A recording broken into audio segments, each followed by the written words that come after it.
मतदाता सूची आ गई है तो जैसी आशंका थी कि लगभग 3 करोड़ वोट उसमें काट दिए जाएंगे।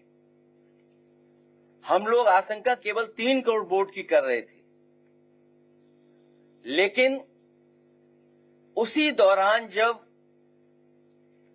ड्राफ्ट वोटर लिस्ट नहीं आई थी, उस समय देश के इकलौते सबसे बड़े उत्तर प्रदेश के मुख्यमंत्री जी उन्होंने कहा कि लगभग 4 करोड़ वोट उनके कटने जा रहे हैं। जिस समय किसी को जानकारी नहीं थी कि कितने वोट काटे जाएंगे, कितने वोट कटेंगे, उस समय उत्तर प्रदेश के मुख्यमंत्री जी ने अपने नेताओं के, अपने कार्यकर्ताओं और अधिकारियों के बीच में ये कहा कि 4 करोड़ वोट कटने जा रहे हैं, वो भारतीय जनता पार्टी के हैं। उनकी स्पीच आर्काइव में है, सबके पास है, सबने सुनी है। ये बात तो आई, लेकिन उत्तर प्रदेश के कन्नौज के पूर्व सांसद उन्होंने ये कहा कि अभी तो 3 लाख वोट कटे एक जिले में, अभी 2 विधानसभाएं अलग अलग जिले में हैं, उसमें भी हम लोग काटेंगे वोट। अगर बीजेपी के नेता, बीजेपी के पूर्व सांसद, बीजेपी के मुख्यमंत्री ये बात कहें तो ये सवाल उठता है कि इलेक्शन कमीशन, उसकी क्रेडिबिलिटी क्या है? हम लोग किससे माने कि किसका ड्राफ्ट लिस्ट, कौन वोटर लिस्ट ठीक करेगा?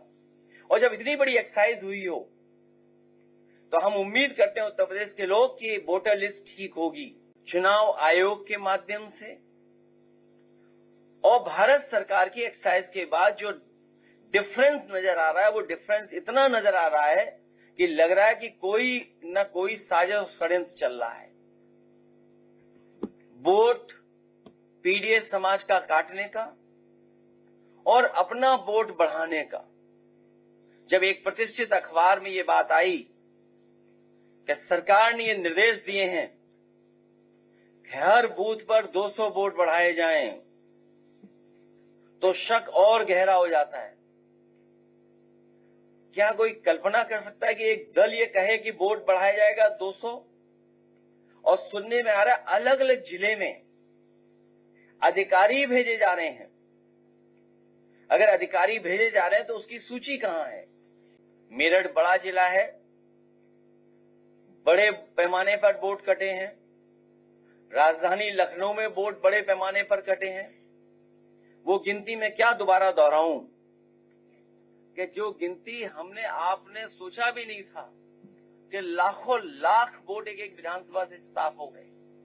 बाई इलेक्शन हम लोगों ने देखा जहां पर कई बार प्रश्न लगे थे चुनाव आयोग पर। इसलिए हमें उम्मीद है इस बार कि जब इतनी बड़ी एक्सरसाइज हो रही है एसआईआर की, तो जो जेन्युइन वोटर है उसका वोट बनना चाहिए।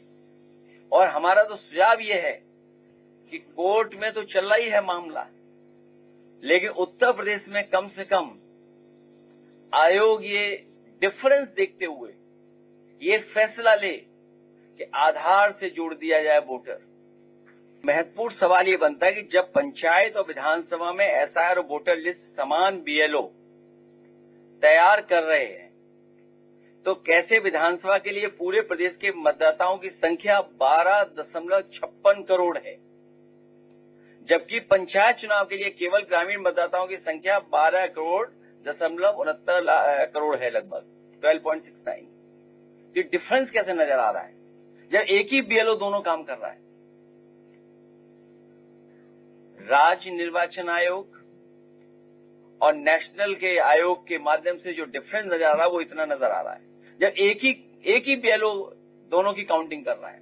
कि जो बीजेपी के आइडियोलॉजी से मैप करते हैं अपने आप को, जिनकी मैपिंग की गई है, कुछ अधिकारियों की मैपिंग की है कि अगर आइडियोलॉजिकली उनके साथ मैपिंग है तो उन्हीं को हियरिंग के ड्यूटी पर लगाया गया जो डिस्ट्रिक्टों में भेजे जा रहे हैं। इसलिए जो पहले मांग की हम लोगों ने कि वो अधिकारी जो हियरिंग करने जा रहे हैं, जिनकी बीजेपी ऐप से मैपिंग की है, आइडियोलॉजिकल मैपिंग की है, आखिरकार वो अधिकारी कौन है?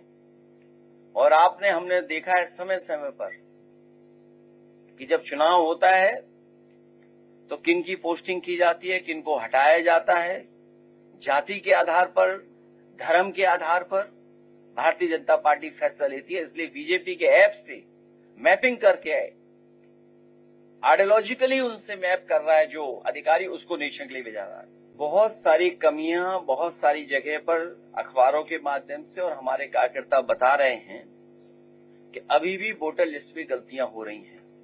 इसीलिए हमारी मांग है कि वोटर लिस्ट को अगर आधार से जोड़ी जाए, क्योंकि आधार में सब आंकड़े हैं, आपकी रेटिना का इमेज है, बायोमेट्रिक है, शायद ये दो चीजें कोई डबल नहीं बना सकता है।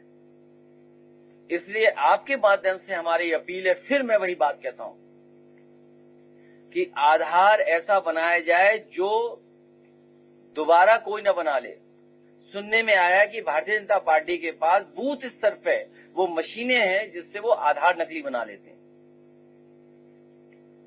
समाजवादी तमाम निष्ठावान कार्यकर्ताओं ने ये जानकारी दी है कि जब भी चुनाव होता है भारतीय जनता पार्टी ऐसी मशीनें लाती है जिससे आधार बना लेते हैं, आधार कार्ड बनता है। हमारी मांग है कि आधार मेटल कार्ड बनाया जाए। जिस तरीके से बड़ी बड़ी बैंक्स के मेटल कार्ड होते हैं, जो सबसे प्रीमियम कार्ड होता है वो मेटल का होता है। और आजकल तो इतना आसान है चीजों को, अपने डेटा को बचाने के लिए। तो हमें उम्मीद है कि उत्तर प्रदेश में जो गोलमाल हो रहा है, जिस तरह की हेराफेरी की तैयारी है, जिस तरह की साजिश है, इसी को देखते हुए देश में एक बार फिर देश फैसला लेगा कि आधार से वोटर लिस्ट जोड़ दी जाए। भारतीय जनता पार्टी को पता है कि वो जीतने वाले नहीं हैं। वहां पर पुनः वहां की जनता, वहां की मुख्यमंत्री आदरणीय ममता बनर्जी के साथ जनता पूरा समर्थन दे रही है, समर्थन कर रही है। पहले दिन से समाजवादी पार्टी ने कहा ये एसआईआर नहीं है, एसआईआर के बहाने एनआरसी करने जा रहे हैं। जो काम होम डिपार्टमेंट का था, होम डिपार्टमेंट ने वो काम चुनाव आयोग से करवाया है। क्योंकि सुनने में आ रहा है जो चुनाव आयोग के सबसे बड़े अधिकारी हैं वो पहले होम डिपार्टमेंट में ही काम करते थे। तो सोचिए आप, जो काम होम डिपार्टमेंट को करना था वही काम भारतीय जनता पार्टी ने चुनाव आयोग से करवाया। ये तो बाद में हम लोग किसी ने जानकारी दी, किसी पत्रकार साथी ने, कि जो सबसे बड़े अधिकारी हैं ये भी होम डिपार्टमेंट में थे। अधिकारियों पे और तब इनके लोग मिलकर के दबाव बना करके डबल बोर्ड बनवाने जा रही भारतीय जनता पार्टी। इसीलिए एफआईआर दर्ज कराने के लिए समाजवादी पार्टी अपने बीएलए लोगों से कहेगी, अपने पीडीएफ प्रहरी लोगों से, क्या प्रारूप उनके पास पहुंच जाएगा, उन्हें केवल डिटेल भरना है उसका और एफआईआर दर्ज कराने की तैयारी करें। समाजवादी सरकार बनेगी तो सर्किल रेट बढ़ा करके ही किसानों को मुआवजा दिया जाएगा। ये हमारी पॉलिसी रही है, उसी पॉलिसी पे हम लोग काम करेंगे। मार्केट वैल्यू जब दी जाती है तो कोई किसान जल्दी आंदोलन नहीं करता है। जब आप मार्केट वैल्यू से नीचे लेना चाहते हैं, जमीन कब्जा करना चाहते हैं और सरकार अपना बुलडोजर लेकर के चलना चाहती है, मैं अपने पत्रकार साथी से कहना चाहता हूं, बीजेपी के ज्यादा हैं इलीगल चीजें। पूरे देश में भारतीय जनता पार्टी ने एसआईआर के माध्यम से पॉलिटिकल पार्टीज को परेशान किया, लेकिन यूपी आते आते एसआईआर के माध्यम से बीजेपी खुद परेशान हो गई। तो परेशान क्यों है बीजेपी? इसलिए परेशान है क्योंकि हमारे बीएलए और हमारी पार्टी के बहुत जिम्मेदार लोगों ने बहुत जिम्मेदारी से काम किया है।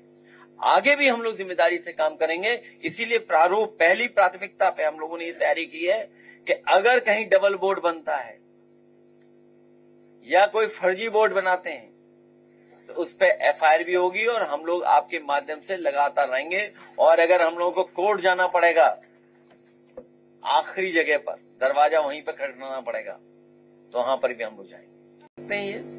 क्योंकि सरकार में बैठे हुए लोगों ने तो पहले ही निर्देश दे दिया है कि 200 बोर्ड बढ़ाने हैं आपको, इसलिए हम लोगों ने तैयारी कर ली है। एक प्रारूप भी तैयार कर लिया एफआईआर का। अपने कार्यकर्ताओं को हम लोग प्रारूप दे देंगे। कहीं उन्हें फर्जी बोर्ड बनता हुआ नजर आए या जानकारी मिले, बस उन्हें नाम डालना है, बाकी प्रारूप पूरा बना है उनके लिए। उन्हें ज्यादा मेहनत नहीं करनी पड़ेगी, केवल नाम डालना पड़ेगा, उन्हें डिटेल देने पड़ेंगे। इसलिए प्रारूप तैयार कर करके एफआईआर का कैसा होगा वो हम लोग तैयार कर करके दे देंगे उन्हें।